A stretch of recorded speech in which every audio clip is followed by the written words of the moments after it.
Hello students, कैसे हैं आप सब लोग। उम्मीद करती हूँ सब अच्छे होंगे और स्वस्थ होंगे। मैं Meena Rana ICT virtual class में आपका स्वागत करती हूँ। स्टूडेंट्स, हम पढ़ रहे हैं क्लास 12 की मैथ। इसमें हम डेफिनेट इंटीग्रल पढ़ रहे थे और प्रीवियस लेक्चर में हमने कुछ क्वेश्चन सॉल्व किए हैं। तो स्टूडेंट्स, हमने इससे पहले जो एक्सरसाइज की हैं इनडेफिनिट इंटीग्रल के, तो उन्हीं से हम यहाँ पर इंटीग्रेशन करेंगे, लेकिन हमें लिमिट अप्लाई करनी है। ठीक है। अब हमने आपको बताए थे 2-3 मेथड यहाँ पर बताए थे, जिसमें हम पहले डायरेक्ट क्या करते हैं, इनडेफिनिट की तरह इसे इंटीग्रेट करते हैं और बाद में उसमें लिमिट अप्लाई कर देते हैं। तो इसी तरह से हमें जो है इसको करना है। आज हम इसी के एक्सरसाइज क्वेश्चन कुछ यहाँ पर सॉल्व करेंगे, जो कि आपके एनसीईआरटी से बेस्ड हैं। तो चलिए, तो प्रीवियस लेक्चर में देखिए हमने किन किन टाइप्स के यहाँ पर एग्जाम्पल किए हैं। तो बच्चों, पहला जो हमारा क्वेश्चन था वो था आपका इंटीग्रेशन हमने इंडेफिनिट की तरह किया, फिर बाद में हमने उसमें लिमिट अप्लाई की। सेकंड, आपके पास एक इस तरह का क्वेश्चन आ गया था, इंटीग्रेशन ऑफ 1 to 2, इसकी लोअर लिमिट और अपर लिमिट आपको गिवन है, x बाई x+1 और x+2। तो हमने देखा जो इंटीग्रेंड है वो पार्शियल फ्रैक्शन फॉर्म में उसे लिखा जा सकता है, यानी x/x+1 और x+2 को आप क्या लिख सकते हैं, a/x+1, क्योंकि यही आपका था, और प्लस में b/x+2। तो हमने इसको पार्शियल फ्रैक्शन फॉर्म के रूप में लिखा और फिर इसको इंटीग्रेट किया, यहाँ a और b की वैल्यू निकाली और फिर हमने इसको इंटीग्रेशन इसका किया और देन लास्ट में हमने इसका क्या कर दिया, इसमें हमने लिमिट अप्लाई कर दी। ठीक है। फिर आपके पास एक दूसरा क्वेश्चन यहाँ पर आ जाता था, डेफिनिट इंटीग्रेशन प्लस में इंटीग्रेशन बाय पार्ट्स। तो इंटीग्रेशन बाय पार्ट्स का एक फॉर्मूला हमने पढ़ा था, जब आपके पास यहाँ लिमिट नहीं थी, जब आपके पास फर्स्ट फंक्शन और सेकंड फंक्शन था। आइलेट रूल आपको बताया था इंडेफिनिट इंटीग्रेशन में, तो वो आपको ये पता है। आइलेट यानी कि आई का मतलब इनवर्स ट्रिग्नोमेट्रिक फंक्शन, एल का मतलब लॉगरिथमिक फंक्शन, ए का मतलब अलजेब्रिक फंक्शन, टी का मतलब ट्रिग्नोमेट्रिक फंक्शन और ई का मतलब एक्सपोनेंशियल फंक्शन। तो इसी क्रम में आपको फर्स्ट फंक्शन और सेकंड फंक्शन पुट करना होता है। तो आपके पास फॉर्मूला वहां पर था u integration of v dx minus में integration of d upon dx of, यानी कि फर्स्ट फंक्शन का आप डिफरेंशिएशन करेंगे और सेकंड फंक्शन का इंटीग्रेशन और पूरे होल का आपको इंटीग्रेशन करना है, क्योंकि हमें यहाँ अब डेफिनिट में लिमिट रखनी है। तो इसमें थोड़ा ध्यान देंगे, लिमिट कहाँ कहाँ रखनी है। पहले इस फंक्शन पूरे को इंटीग्रेट करेंगे ना, इन दोनों का मल्टीप्लाई होगा, प्रोडक्ट होगा, फिर इसमें आपको लिमिट रखनी है। दूसरा यहाँ पर आपको लिमिट रखनी है, अंदर आपको लिमिट नहीं रखनी है। ठीक है। तो ये हमने कल की क्लास में एक क्वेश्चन यहाँ पर भी हमने सॉल्व किया था। आइए, आपके कुछ एक्सरसाइज के क्वेश्चन है, थोड़ा इन एक्सरसाइज के क्वेश्चन को हम सॉल्व कर लेते हैं। चलिएगा, तो एक क्वेश्चन कर लेते हैं पहले, फिर हम एक्सरसाइज क्वेश्चन सॉल्व करेंगे।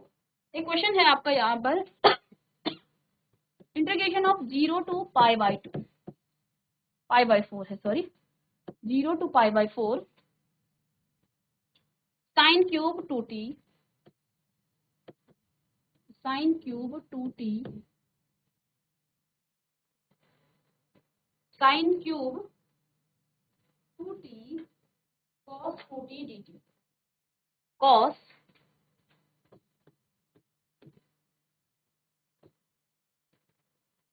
2t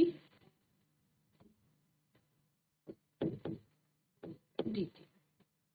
ठीक है। चलिए, अब देखिए बच्चों, जब हमारे पास कोई भी फंक्शन किस में होता है, x में होता है ना, तो हम क्या मान लेते थे, वहां हम t मान लेते थे। लेकिन अब क्वेश्चन ही आपका टी के फॉर्म में है, तब आप क्या पुट करेंगे। तो चाहे तो आप एक्स पुट कर लीजिएगा या फिर आप इसे यू पुट कर सकते हैं, उससे फर्क नहीं पड़ेगा। हमारा क्वेश्चन करने का मेथड से सही होना चाहिए, बाकी आप कुछ भी पुट करें वो तो वेरिएबल है। तो हमने क्या कहा था, ये क्वेश्चन मुझे कुछ ऐसा दिख रहा है, इंटीग्रेशन बाय सब्स्टिट्यूशन टाइप्स का मुझे ये क्वेश्चन दिख रहा है, इंटीग्रेशन बाय सब्स्टिट्यूशन टाइप का मुझे ये क्वेश्चन दिख रहा है। क्योंकि अगर मैं sin 2t को u मान लूं तो आपका cos 2t, आगे आपका जो है यहाँ पर 2 भी आएगा, ये आपका कुछ और आ जाएगा, यानी कि ये दोनों सब्स्टिट्यूशन हम कर सकते हैं आराम से। तो सॉल्यूशन में लिख लीजिएगा।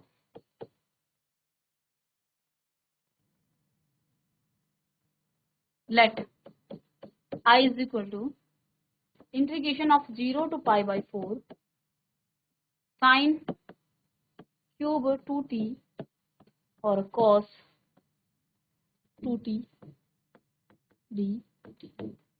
ठीक है, तो यहाँ आप लेट कीजिएगा, let sin 2t is equal to u। Let हम इसे मान लें, जब आप इसे डिफरेंशिएट करेंगे ना विथ रिस्पेक्ट टू x, तो ये आपका क्या हो जाएगा cos 2t, और एक बार फिर से हम इसे इंटीग्रेट करेंगे, सॉरी, तो यहाँ आपके पास आ जाएगा, ठीक है, u के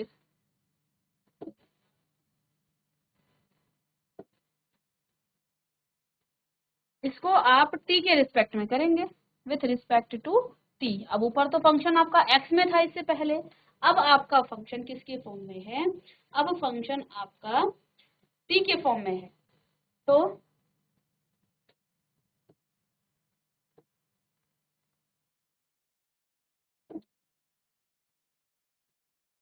देखो इसको हमें डिफरेंशिएट करना है ना, तो देखो चेन रूल से ये आपका cos 2t होगा, और पुनः आप 2t को dx करेंगे तो 2 आपके पास आ जाएगा। अब हमने क्या कहा था, सब्स्टिट्यूशन वाला एक क्वेश्चन हम पहले कर चुके हैं। हमने क्या कहा था, हमने t को सब्स्टिट्यूट कर लिया, अब t की जो लिमिट है उसको भी हमें सब्स्टिट्यूट करना पड़ेगा, तो हमें जो है क्वेश्चन आपका डायरेक्ट यहाँ से सॉल्व हो जाएगा। अब इससे आप देखिएगा t की लोअर लिमिट कितनी है 0, ठीक है, यहाँ से आप क्या लिखेंगे, t की लोअर लिमिट कितनी है आपकी 0 है, और अपर लिमिट आपकी कितनी है,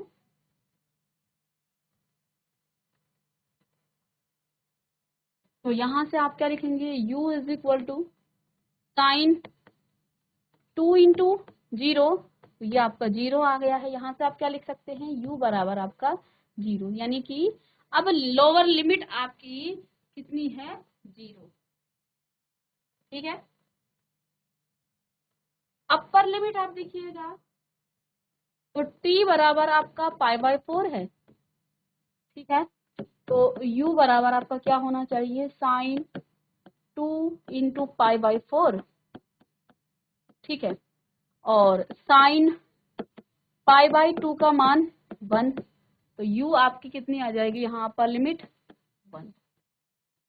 बस इतना सा सब्स्टिट्यूशन के बाद अब डायरेक्ट क्वेश्चन आपका यहाँ से सॉल्व हो जाएगा।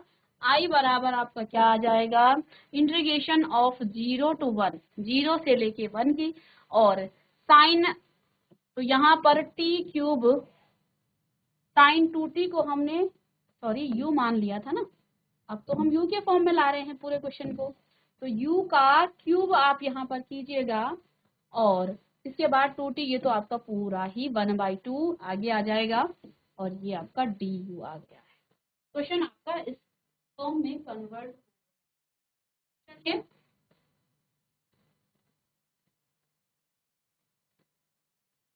ठीक है बच्चों।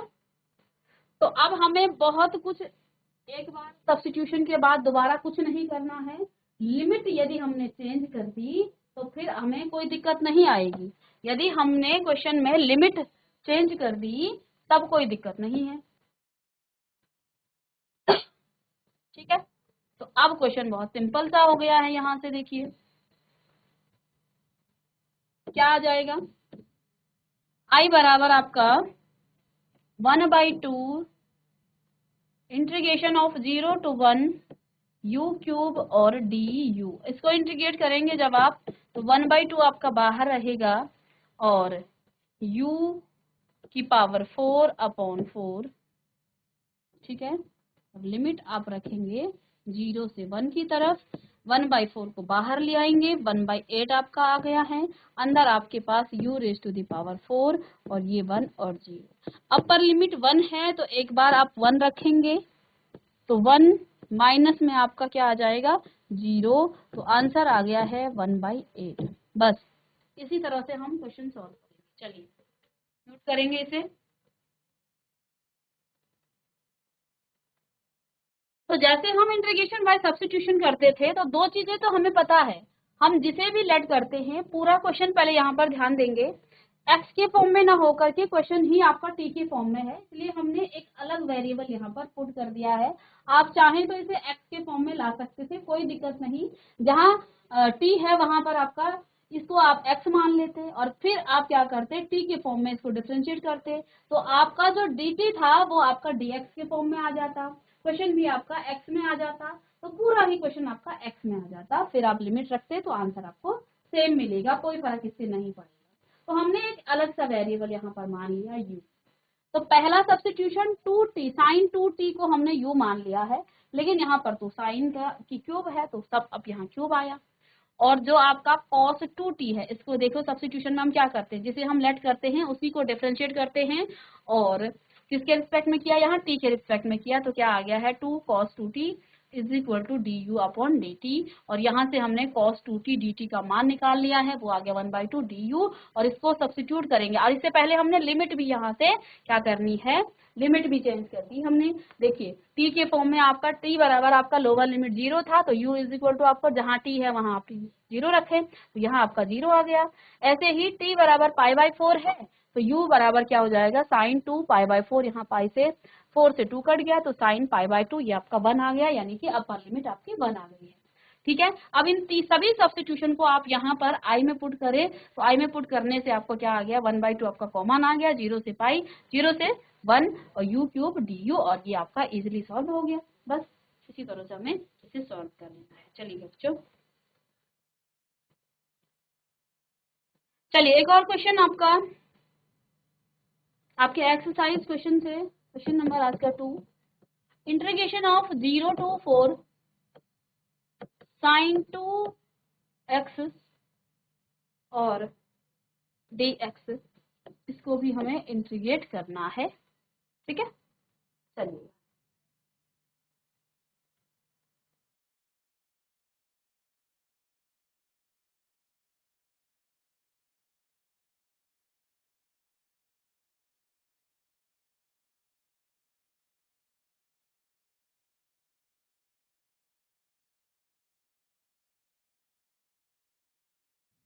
इसको इंटीग्रेट कीजिएगा, साइन का हो जाएगा माइनस का cos 2x और अपॉन में आपका क्या आएगा, फिर से 2 आएगा, इसका डिफरेंशिएट करेंगे नीचे और लिमिट आप लिख लेंगे 0 से पाई, ये आपका आई आ गया। ठीक है, अच्छा स्टूडेंट्स यहाँ पर आपका लिमिट थोड़ा सा आप लिखें, लिमिट यहाँ 4 नहीं है, 0/π/4 है, π/4 और यहाँ पर भी आपका π/4 है। बस अब आपको लिमिट रख देनी है π/4, तो क्या हो जाएगा माइनस का, देखिए लिमिट रखने से पहले आप चाहें तो यहाँ से चलिए माइनस का cos 2 इंटू π/4 अपॉन में आपका 2 और माइनस में आ जाती है आपकी लिमिट cos, और यदि हम माइनस साइन को कॉमन ही ले लेना तो कोई दिक्कत नहीं होगी, इससे भी माइनस साइन कॉमन ले लिया और हमने लिमिट रख दी है। ठीक है, तो cos 2 इंटू 0 अपॉन में आपका 2, ठीक है, इससे ये कट जाएगा और आप जानते हैं cos π/2 का मान कितना होता है, तो cos π/2 आपका 0, तो माइनस का ये आपका आ जाएगा cos π/2 अपॉन में 2 है, माइनस में cos 0 आप जानते हैं 1 होता है, cos 0 1 हो जाता है बाई 2, और देखो ये माइनस साइन बाहर से है, तो देखिए आगे जब आप मान रखेंगे ना तो यहाँ पर तो आपका 0 हो जाएगा, cos π/2 0/2, ठीक है, माइनस में cos 0 आपका 1 हो जाता है अपॉन में 2, इस तरह से। ठीक है, और जब माइनस साइन के अंदर मल्टीप्लाई करेंगे आप तो ये तो 0 हो गया, 0 + 1/2, यानी आंसर कितना आ गया है 1/2, यही इसका आंसर हो जाएगा। चलिएगा इसे भी नोट कीजिए। चलिए एक और सेम क्वेश्चन इसी तरह से, इसमें आपका अभी हमने साइन का किया, तो यहाँ आपका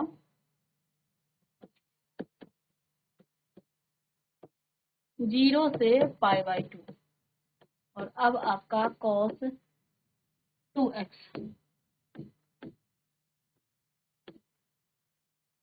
ये आपका क्वेश्चन है। चलिएगा इस क्वेश्चन को करने की आप कोशिश करें। चलिए, तो लेट्स i बराबर आपका 0 से π/2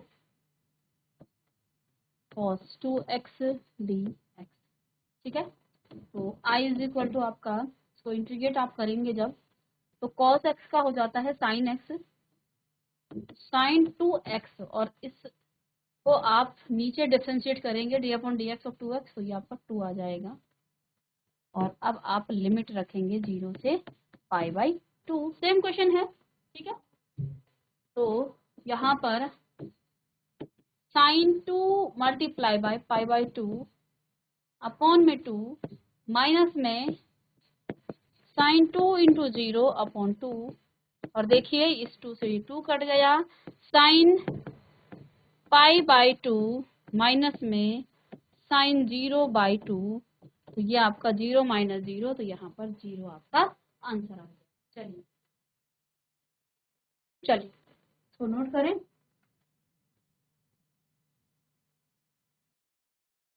अब इसी तरह का एक और क्वेश्चन है।